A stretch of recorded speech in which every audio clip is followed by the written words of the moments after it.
Boa tarde, turma do 7º ano da Escola Lucimar Mendes, tudo bem com vocês? Eu espero que sim. Hoje é quinta-feira, dia 6 de agosto. Vamos dar continuidade ao nosso conteúdo de Geografia, que fala sobre energia e meio ambiente, especificamente no Brasil, certo? Então, vamos lá. Vocês lembram da aula passada, né, que a gente falou mais sobre energia, o que é energia, o que é matriz energética, o que são recursos, não é? Naturais, renováveis, não renováveis. Então, hoje nós vamos dar continuidade. Primeiro, a gente tem que deixar claro que hoje a gente vai focar mais com relação ao meio ambiente, certo? Então, vamos ver as consequências que essas matrizes energéticas podem trazer para o meio ambiente, mais especificamente, certo? Então, vamos começar. Vocês sabiam que mais de 80% da energia brasileira, mais de 80%, ou seja, é muito, gente. Se você considera que o todo é 100%, 80% é muito. Mais de 80% da energia brasileira é obtida através de combustíveis fósseis. Acredito que vocês viram isso no 6º ano. O que são combustíveis fósseis? Combustíveis fósseis, galera, são recursos naturais que eles não são renováveis. Por quê? E por que eles são chamados de fósseis? Vocês sabem o que é um fóssil? Fóssil são vestígios de alguma coisa de muitos anos atrás. E esses combustíveis, eles são produzidos, não são produzidos, eles são formados a partir de milhares e milhares de anos embaixo do solo. Por isso que eles são chamados de combustíveis fósseis. Então, depois de muito tempo, depois da decomposição de restos de plantas, algas, animais, qualquer tipo de matéria orgânica, esses combustíveis são formados. E os três que a gente sempre fala, né? Petróleo, gás natural, carvão mineral, ok? Então, vamos lá. É muita energia no Brasil produzida através desses compostos, certo? Qual é o problema? O problema é esse aqui, efeito estufa. Vocês já ouviram falar de efeito estufa? Acredito que sim. Então, só de lembrar dessa palavra, o que vocês imaginam que ela seja? Boa ou ruim? O efeito estufa é uma coisa boa? É uma coisa ruim? Bom, ao contrário do que muita gente pensa, o efeito estufa é uma coisa natural, certo? Sem o efeito estufa, a gente também não conseguiria viver. Por quê? É essa camada de gases que está na nossa atmosfera, essa camada de gases é que mantém, que possibilita a vida no planeta. Porque ela regula a temperatura aqui dentro, para que a gente consiga viver sem ser queimado vivo ou sem congelar, ok? Mas qual é o problema aqui? Porque se efeito estufa é uma coisa natural do planeta, é uma coisa boa, por que ele está aqui como um problema? O problema, galera, é o aquecimento global, certo? Essa camada de gases está passando do normal já. O que está acontecendo? Essa emissão de CO2 que a queima dos combustíveis fósseis produz, não é? Liberação de gás carbônico. A liberação de gás carbônico na atmosfera gera muitos problemas naturais e ambientais. Essa camada de gases fica mais espessa, o planeta fica mais quente. Por quê? Porque os raios ultravioletas penetram nessa camada, chegam na Terra, mas não conseguem retornar, certo? Não conseguem refletir, porque essa camada espessa, não é, de poluição não permite. Então o planeta vai esquentando, vai esquentando, vai esquentando, e é essa a realidade que a gente está vivendo, né? Cada ano o planeta está mais quente. E a gente ri mesmo para não chorar, porque isso é trágico, galera. É por isso que acho que foi em 97, no ano que eu nasci, foi feito o protocolo de Kyoto. Por que Kyoto? porque foi feito na cidade de Kyoto, certo, gente? Então, mais de 140 países assinaram, e esse protocolo era um contrato para que os países só liberassem uma certa quantidade de CO2, e pronto, e não pode passar disso, certo? E o Brasil assinou, certo? O Brasil é um desses 140 países, mais de 140 países, né, que assinaram esse documento, ok?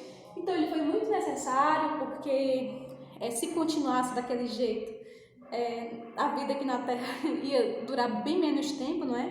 Porque realmente é um problema muito grande. Isso sem contar com alguns problemas químicos que acontecem na atmosfera, que eu espero que vocês vejam isso em ciências comigo nos próximos anos, certo? Que o CO2, ele reage com a camada de ozônio, que é a O3, a fórmula, certo? Existe uma reação química entre esses dois compostos que causam sérios problemas para a gente, certo? Então, essa é a questão científica mesmo. O protocolo de Kyoto foi assinado para isso, para diminuir a emissão de gases. Alguns países se recusaram, né? Enfim. Mas é muito importante a gente destacar que, com relação à energia, o nosso país, Brasil, ele é muito, muito privilegiado, galera. Nós somos líder mundial de produção de energias renováveis, certo? Etanol e cana-de-açúcar, mais especificamente, em maior quantidade, certo? A biomassa também, ultimamente, certo? Antigamente não tinha tanta biomassa, hoje muitas pessoas, inclusive colegas, né, dessa área da ciência, estão pesquisando bastante a questão da biomassa, mas antes não tinha tanto. E etanol, o que é o etanol? O etanol é um combustível e ele é um álcool. Isso. Tia, o mesmo álcool que a gente usa para passar nas mãos? Tia, o mesmo álcool que tem nas bebidas alcoólicas? Sim, sim, galera. É justamente esse álcool mesmo, certo? Só que a concentração dele, né? Não vou fazer propaganda nos álcoois, 70%, essa concentração, não, claro que não é 100%, certo?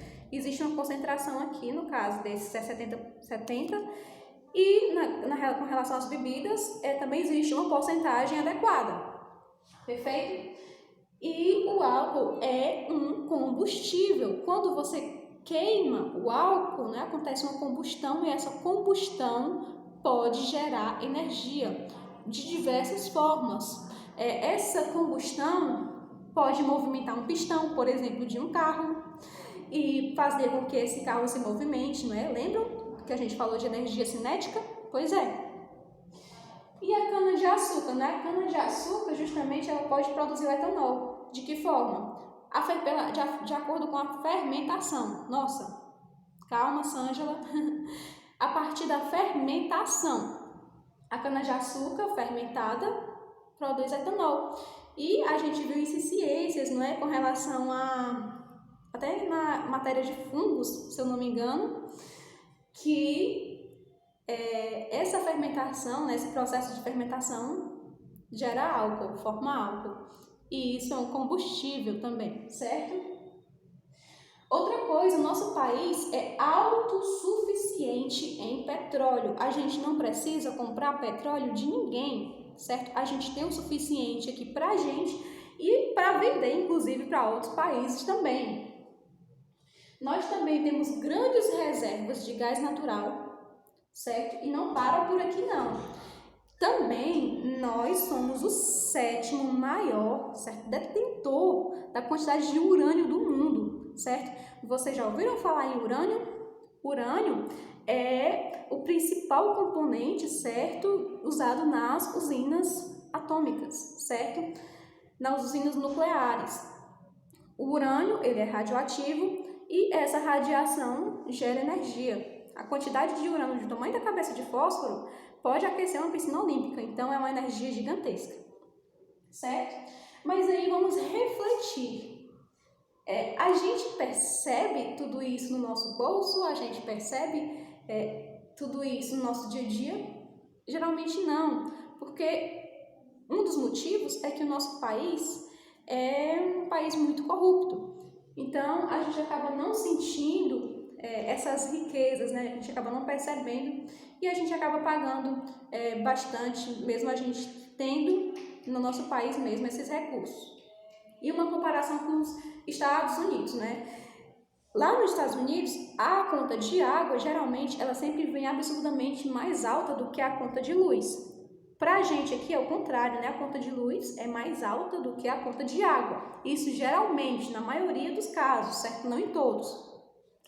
Lá é diferente, é o contrário. Por quê? Porque eles não têm tantos recursos hídricos como a gente, né? Então é muito mais caro.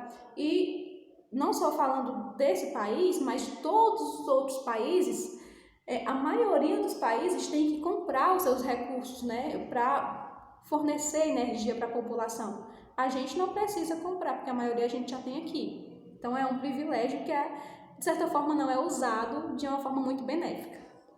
Enfim, não é? Sistema elétrico. O sistema elétrico brasileiro, ele gira principalmente em torno da hidrelétricidade. A nossa eletricidade, ela é produzida e ela chega até nós, não é? Por causa das hidrelétricas.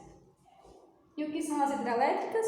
A força das águas, certo? De uma bacia, por exemplo, de uma represa, pode movimentar as turbinas de um motor e movimentando essas turbinas gera energia, não é, cinética. Essa energia cinética pode ser transformada em energia elétrica. Mas qual é o problema da energia, né, das hidrelétricas? Áreas alagadas. Isso é um problema ambiental, sim, e um problema ambiental muito grave, porque pessoas que moram perto dessas bacias, dessas represas, podem acabar sofrendo com alagamentos. E aí pessoas morrem, e aí culturas, não é? Histórias, cidades podem ficar embaixo d'água, e isso é muito triste, também é um problema ambiental. Mas mesmo assim, mesmo com todos esses riscos, até hoje existem várias e várias promessas de se construírem mais hidrelétricas. É como se sempre a economia fosse mais importante do que os recursos naturais. E isso, galera, acontece em qualquer que seja o governo, né? Seja o governo de direita ou de esquerda, sempre é a mesma coisa, então não se enganem, certo? É sempre o mesmo descaso com a natureza, não tem quase diferença com relação a esse sentido. Nós temos outra fonte de energia, que são as termoelétricas, não é? Que é a produção de energia através da queima de algum combustível, de lenha ou de gás, certo? E vocês lembram que eu acabei de falar sobre que o Brasil, né, ele é o 7º maior detentor, né, do urânio do mundo. Mas, enfim, a gente não tem tantos investimentos com isso.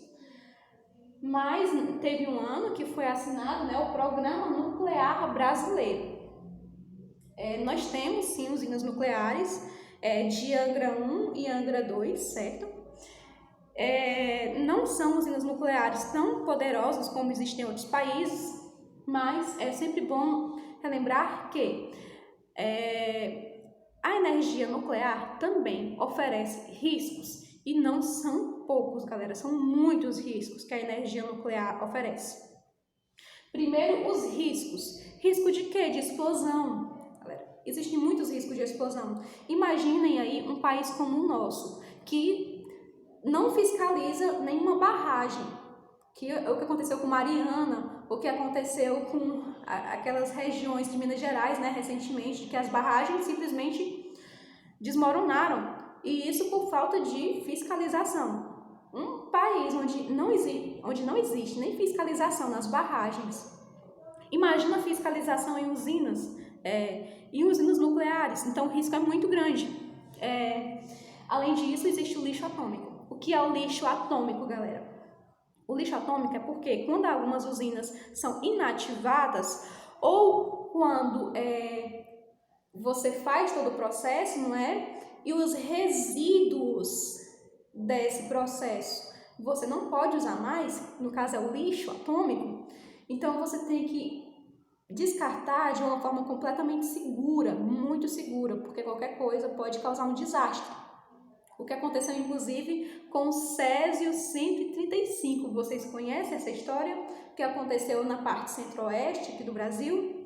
Pois é, uma usina, não é um local abandonado, tinha bastante desses lixos, né, lixo atômico, e aí uma pessoa inocente chegou lá, viu, achou bonito alguns objetos, né, não sabia do que se tratava, levou para casa. E o que aconteceu? Um desastre, né? Muitas pessoas morreram, nível de radiação altíssimo, né? Algumas pessoas morreram por conta que não suportaram mesmo a radiação. Então, lixo atômico é isso, galera, são os resíduos do processo, ok? Eles precisam ser descartados de forma correta. E nem sempre existe essa forma correta, dependendo do local onde você esteja. Por isso que existem esses riscos.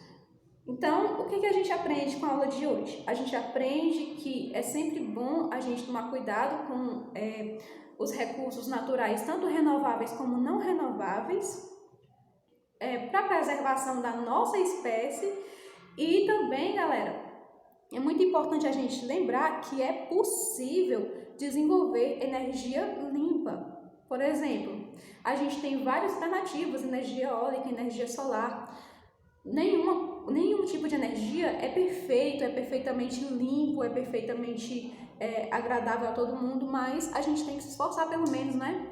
Então, galera, essa foi a nossa aula de hoje. A gente finaliza esse capítulo, vamos fazer a atividade e eu vejo vocês na próxima aula. Tchau, tchau, até mais!